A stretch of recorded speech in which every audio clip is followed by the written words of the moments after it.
Kırım, bizim toprağımız, yurtumuz, tariximiz, bizim geçmiş ve geleceğimiz bu yerlerle bağlı.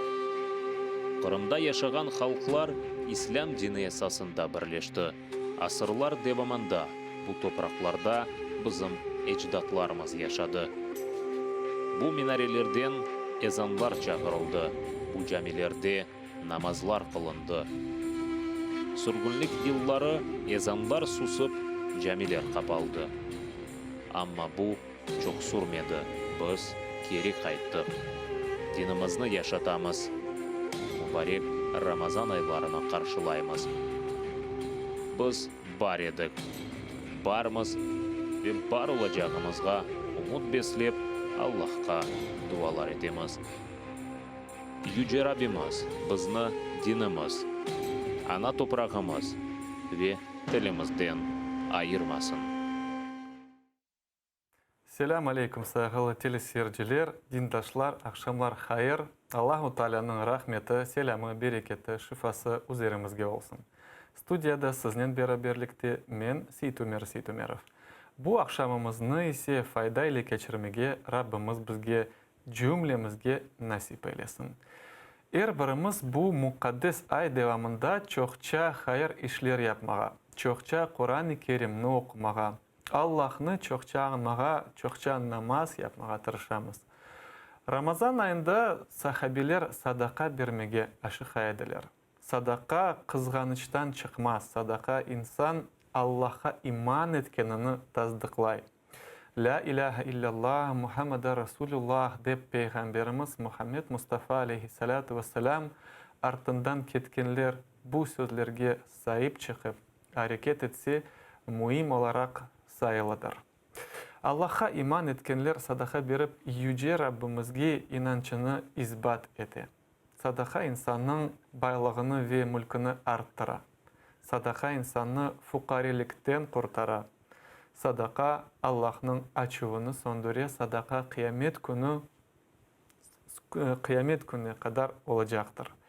Ve kıyamet günü hakkında düşünsek biz korku ve umutsuzluk duyamız.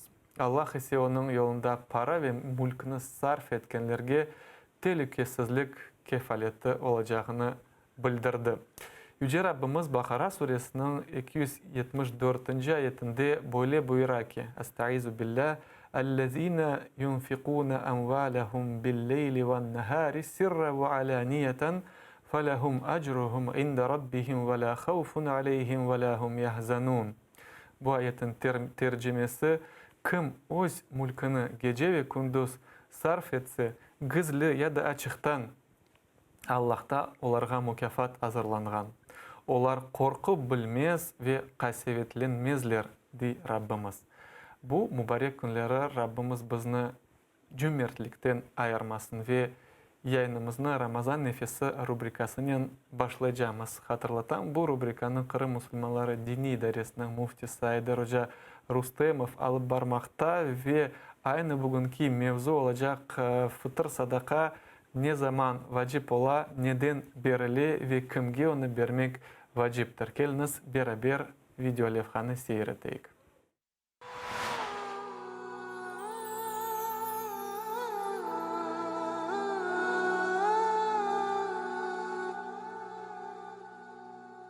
Selamun Aleyküm saygılı vatandaşlar, dindaşlar. Sizinle beraberlikte Kırım Müftisi Aydar İsaoğlu Rustemov.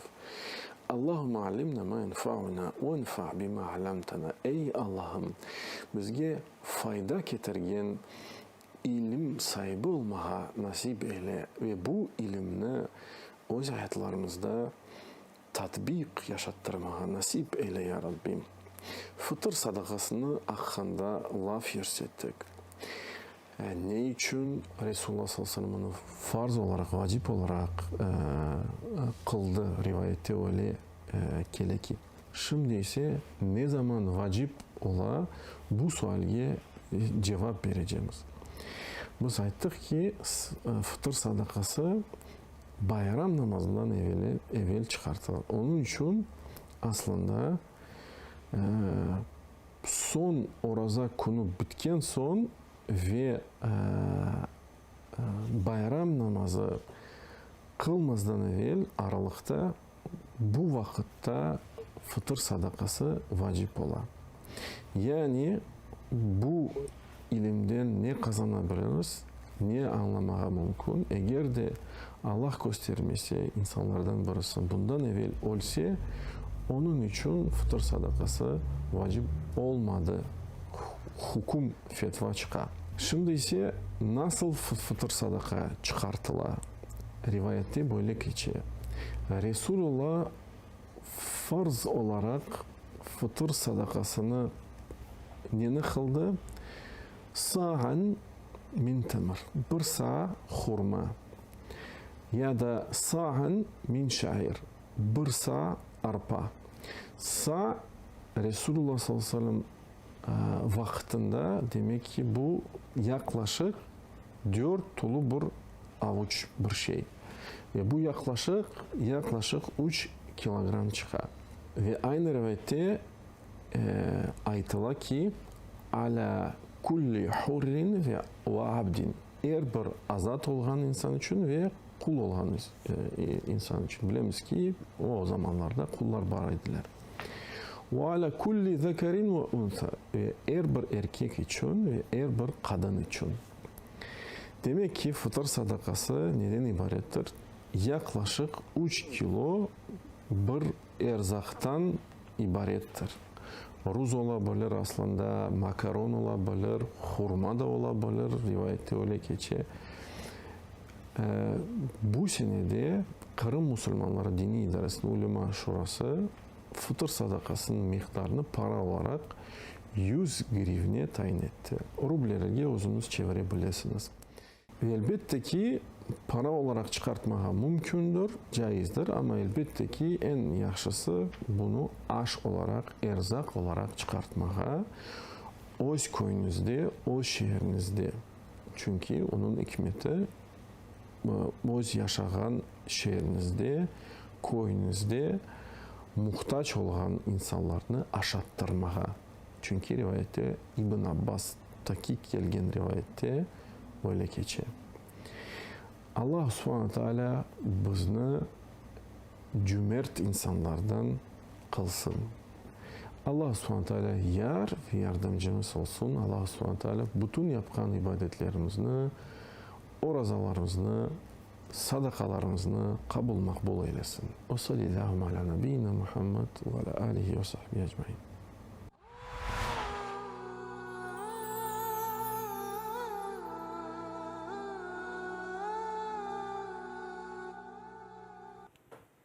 İşte saygılı teleseyirciler, Allah Teala bizni cömertlikten bir vakit ayırmasın ve mutlaka bu mübarek Ramazan ayında kollarımız bol olsun ve bizim cömertligimizni, muhtaçlarını, gerek yoksuzlar bunu hepsini görsünler ve duysunlar ve elbette ki bu meselede ve diğer ibadetlerde de unutmayık niyetimizni. Çünkü vakit bergen sadakamızın esası başı bu niyettir ve doğru niyettik Allah rızası için bunu yapmalımız. Ve daim gibi biz sizni tacipli misafirlerle tanıştıramız ve bugün biz Kiev'den Romanya'daki Konstanța şehrine uçamız ve andaki Romanya Müslümanlarının muftisinin yardımcısı Selçin Ali ile bağlandık. Selamun Aleyküm Selçin Bey, eşitesiniz mi bizni? Aleyküm selam. Evet, işiteme. Hayırlı akşamlar olsun ve Ramazan ayı da hayırlı ve mübarek olsun Selçin Bey. Hayırlı akşamlar, hayırlı orazalar. Romanya'da yaşayan Müslümanlar tarafından Romanya'da tabılgan Romanya muftisi Sayın Yusuf Murat Muftimizden herkese, hepinizge selamlar. Sizlerge ve aynı zamanda da sizin seyircilerinizde de çok candan selamlar. Aleyküm selam, sağ olunuz.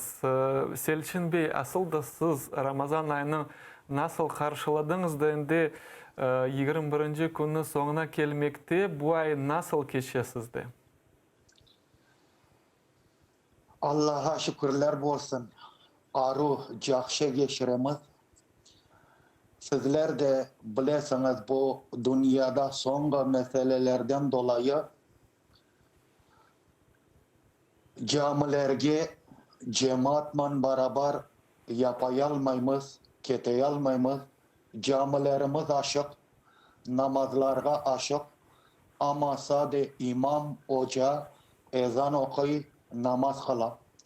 İnşallah Allah kısmet etse belki yarından sonra 15 Mayıs'tan sonra belki bir takım işler kolaylaşır Allah kısmet etse inşallah. İnşallah.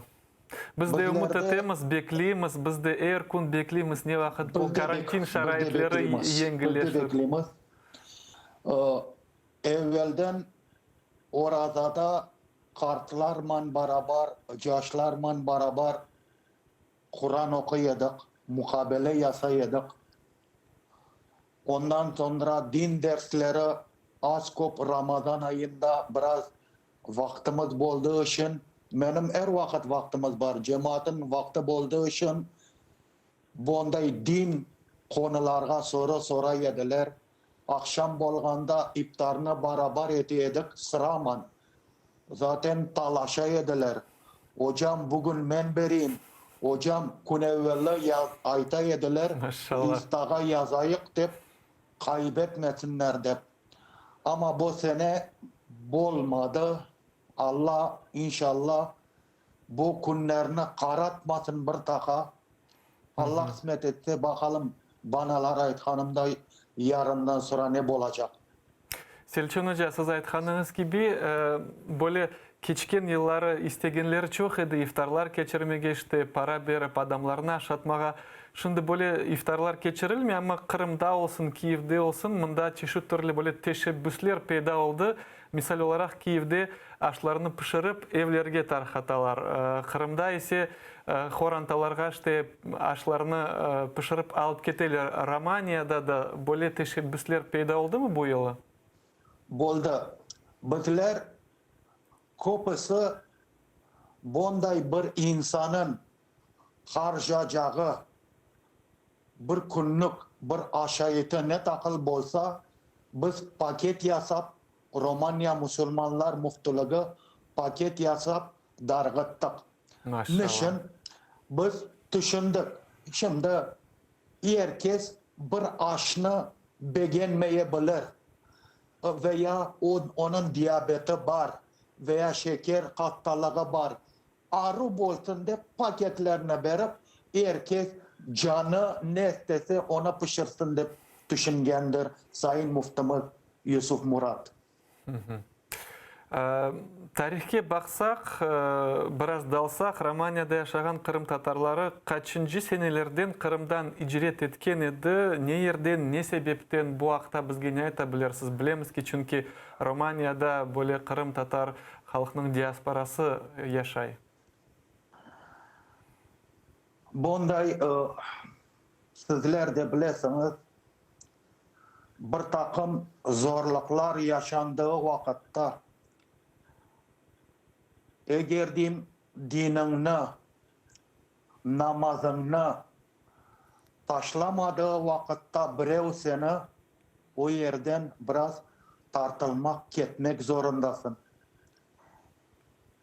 Elhamdülillah işte bizim gayemiz, Müslümanların gayesi nedir? Allah'ın rızasını kazanmaktır.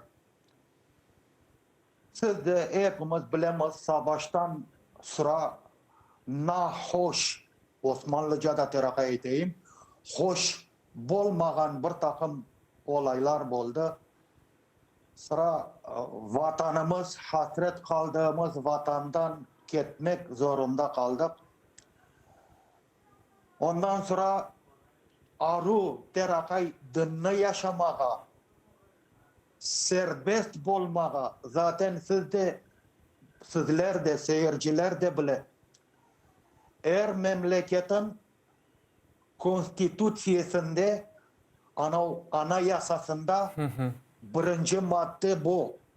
İnsanın hür bolması, serbest bolması. Sen bir takım işkilerde serbest olmasan, dinini yaşayalmasan, adam akıllı istegenin işkilerini demokratik bir şekilde konuşalmasan, bir takım yerlerini ne takıl acınıklı olsa dahi bir takım yerlerini taşlamak zorundasın. Ama bu bir uşundur ki vatanımızı unutmağımızdır. Bizim kart anaylar, kart babaylar,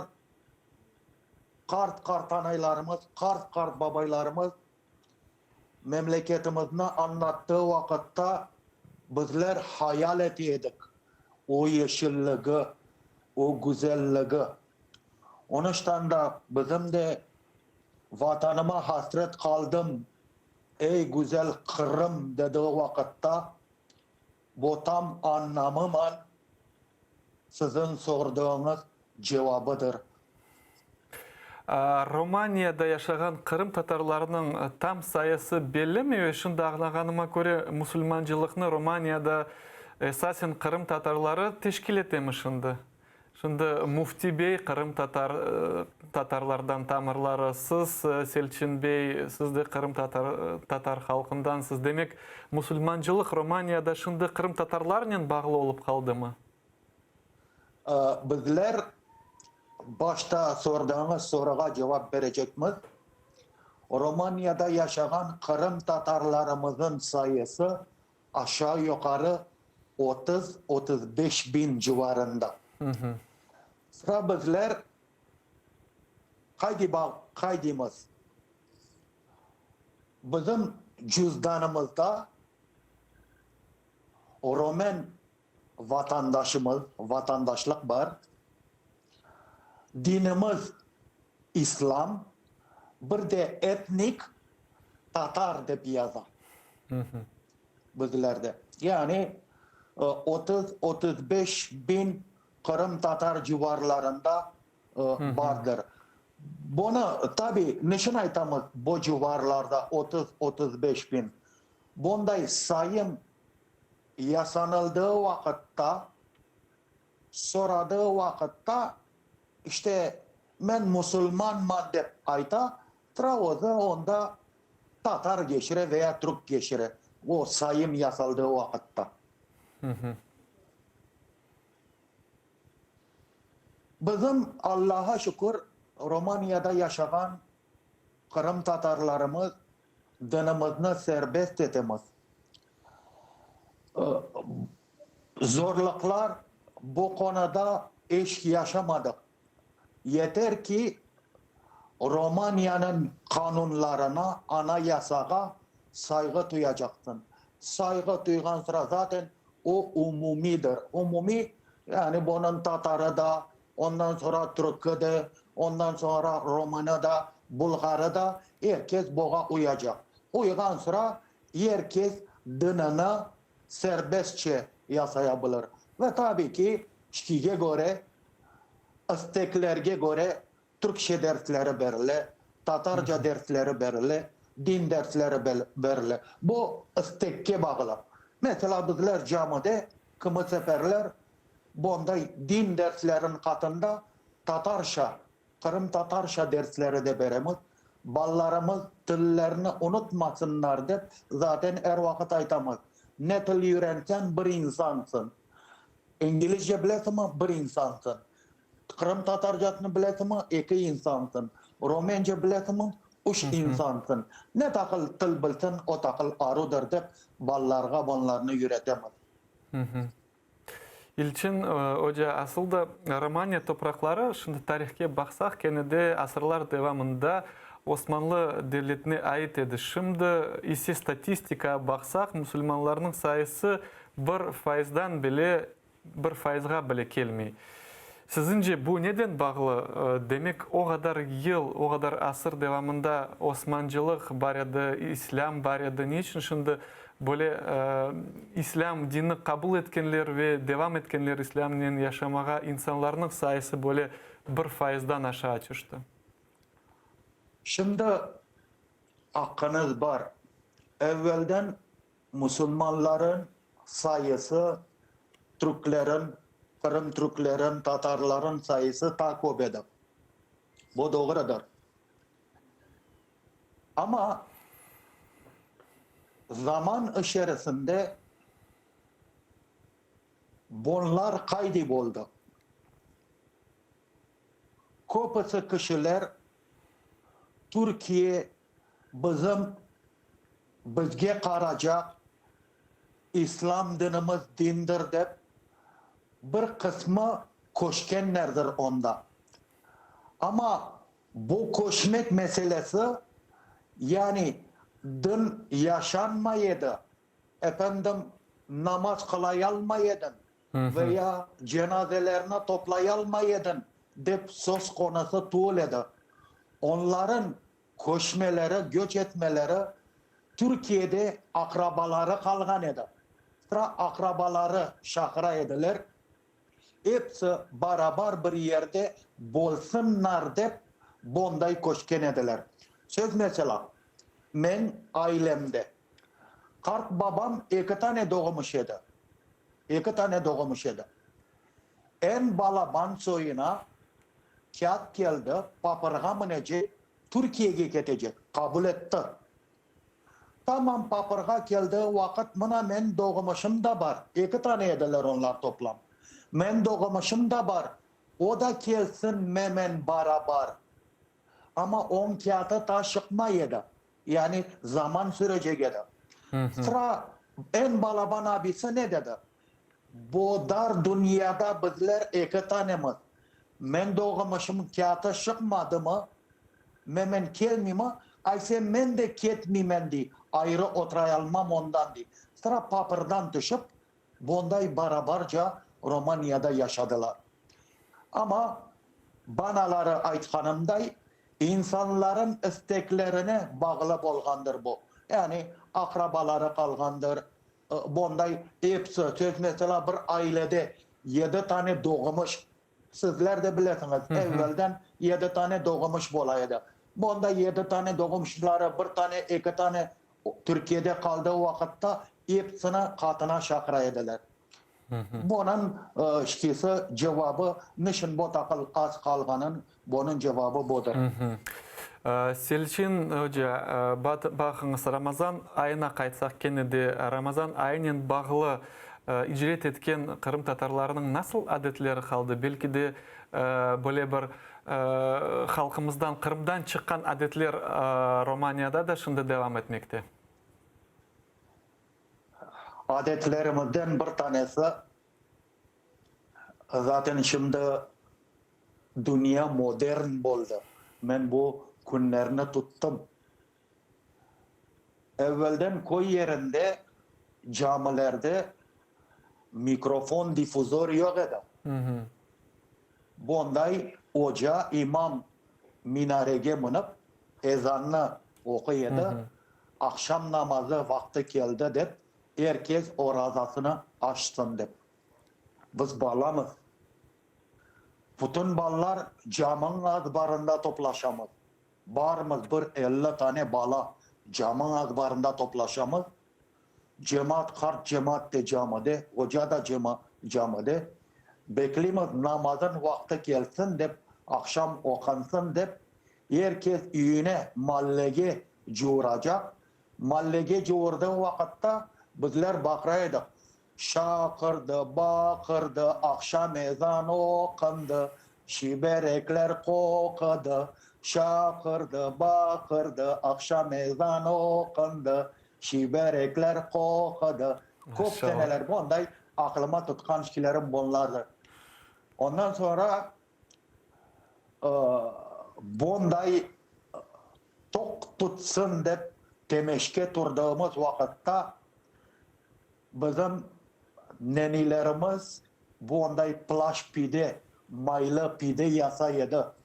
Ondan sonra akşam iftarda bunday şiverek bolsun, tatar aşı bolsun, kubete bolsun, bunlar eş eksik bolmaydı. Zaten şimdi de iftarlarda birem bunlar eş eksik bolmay.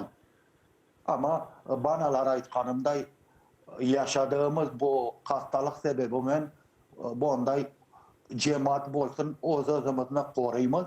Ama eşkiden evvel korumakla beraber tabii ki bunday kanunlarga da uyasın. Bu işin gerçeği.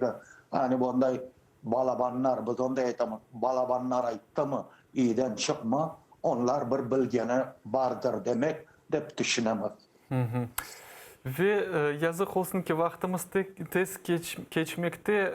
Selçin Hoca bizim bakan teleseyircilerimizge bu mübarek Ramazan ayının akşamında ne teler ediniz? Bizler her şeyden evvel her vakit aytamız sağlık bolsun. Sağlık bolsun. Sağlık bolgan yerde her şey bolur. Merhamet bolsun. Merhamet bolgan her şeyde çare tapılır. Sağlıklı boldun mu? Bir de merhametli boldun mu? Merhametli bolmak ne demek? Zaten sizler de o hadisini seyircilerimiz de biledir. Zaman içerisinde Peygamber Efendimiz'in sallallahu aleyhi ve sellemin zamanında Cenab-ısı namazını kıldırgan sonra hutbede ekende Hasan ve Hüseyin torunlarını omuzga alaydı. Onlarla şakalaşaydı. Peygamberimiz sallallahu aleyhi ve sellem. Akra bin Habis aytılgan bir bedevi şeytip soray Peygamberimizge. Ya Resulallah, sen de mi ballarını süyesin? Benim 10 tane erkek balam var. Akra bin Habis ayta. Onlarını bir kere kucağıma alıp öpkenimni eş bir vakit aklıma tutmayman dep aytkandır. Peygamberimiz banday cevap bergendir. Ya Abdallah, ey Allah'ın kulu. İki tane rivayet vardır. Birincisi, Allah senin yüreğinden merhametini algan bolsa, men ne kabatim var. İkinci rivayet, men yerham la yerham. Merhamet etmegen merhamet olunmaz. Onun için bizim her şeyden dileğimiz birincisi sağlık, ikincisi merhamet. Bunlar bolgan sıra her şey kolay. İnsan hepimiz bilemiz. Kur'an-ı Kerim'in ifadesiyle mükemmel bir şekilde yaratılgandır insan. Ondan sonra insanın yapısına göredir, terbiyesine göredir, okuduğu okuluna göredir, çevresine göredir, katında yaşayan insanlarla muamelesine göredir. Vesaire ben bunday terakayı kıskadan upaktan ayttım. Bunu gerçekten insanda sağlıkla merhamet boldu mu? Benim kanaatime göre her şey halledilir. Zaten bunday halk arasında bunday bir ifade vardır bizlerde halk arasında. Ölümden başka her şeyin çaresi tapılır. Peygamber